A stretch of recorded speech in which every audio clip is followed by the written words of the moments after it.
नहीं, आज जो फैसला आया हम उससे मुतमईन नहीं हैं और हमारा मानना यह है कि ये कॉन्स्टिट्यूशनल मेजॉरिटी जो लोग कह रहे हैं, अब कॉन्स्टिट्यूशनल मोरालिटी की आज जीत हुई है और मेजॉरिटी मोरालिटी की कामयाबी हुई है। इसमें कोई दो राय नहीं है कि कश्मीर हमेशा से भारत का एक अटूट हिस्सा रहा है। बट अटूट हिस्सा जब हम कहते हैं तो उसका जो रिलेशनशिप है यूनियन से, उसको तो आप डिनाई नहीं कर सकेंगे। और ये जो कॉन्स्टिट्यूशनल रिलेशनशिप कश्मीर से यूनियन का रहा है, वो परमानेंट हुआ है जो कॉन्स्टिट्यूंट असेंबली डिसॉल्व हुई है कश्मीर की। और दूसरी बात ये है कि किसी एक सेमिनार में चीफ जस्टिस ऑफ इंडिया ने कहा है, मैं अंग्रेजी में पढ़ देता हूँ, कि public deliberation will always be a threat to those who achieve power in absence.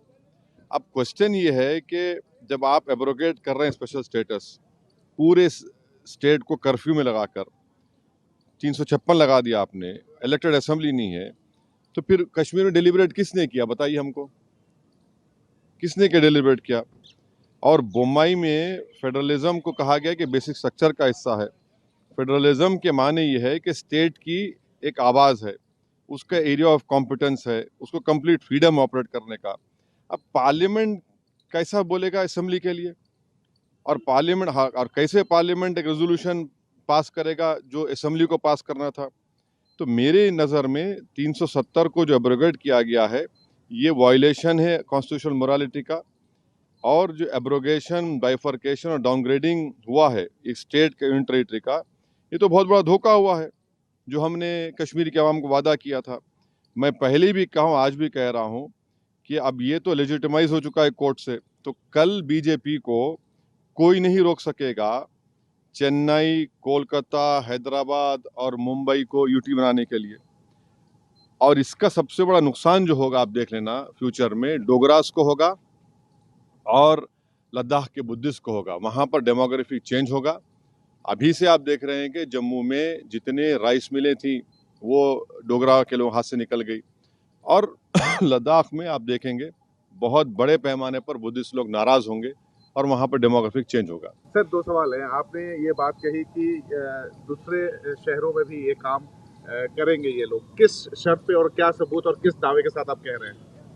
देखिए, आज आपने एक स्टेट को 3 यूटी बना दिए, वहाँ की असेंबली भी नहीं है, वहाँ 356 है। पार्लियामेंट उनके लिए बोल रहा है, असेंबली नहीं बोल रही है। आपने यूटी बना दिया उन लोगों को 3 को। अब आज का जो ऑर्डर आया है, सुप्रीम कोर्ट ने, सीजीआई और सुप्रीम कोर्ट ने कहा है कि द अर्लीस्ट आप रेस्टोर करिए। अर्लीस्ट का मतलब क्या है? जैसा कि सुप्रीम कोर्ट ने कहा कि 30 सितंबर की तारीख दी कि चुनाव करा दीजिए, अब अर्लीस्ट का मतलब क्या है? और लद्दाख के यूटी को उन्होंने अपहेल्ड किया है। अब वो लद्दाख में क्या पावर्स है बताइए?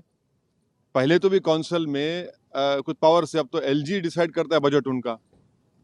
तो ये आप कल किसी को भी करेंगे, आपको जरूरत ही नहीं है 356 लगाने की। आप कहेंगे कि भाई चलो ये लॉ एंड ऑर्डर मसला है और इन चारों को यूटी बना दो, तो खतरा है वो, उस खतरे से कोई इनकार नहीं कर सकता। जल्द चुनाव होना चाहिए, डेमोक्रेटिक वहाँ पे स्थापित होना चाहिए। तो चुनाव तो सुप्रीम कोर्ट ने कह दिया है। हमारे लिए आज का जजमेंट डिसअपॉइंटमेंट है। सुप्रीम कोर्ट सुप्रीम जरूर है, मगर आप स्टेट होल्ड को एट द अर्लीस्ट रेस्टोर को। अर्लीस्ट का मतलब क्या है? यानी आप यूटी कर दो और फिर आप बोल दो हाँ अर्लीस्ट कर दो। अब अर्लीस्ट कब होगा भाई? आप कब हुआ था? 2019, आज कितने साल हो गए? अब तक आपने रेस्टोर नहीं किया। अब चुनाव होंगे, चुनाव के बाद देखा जाएगा।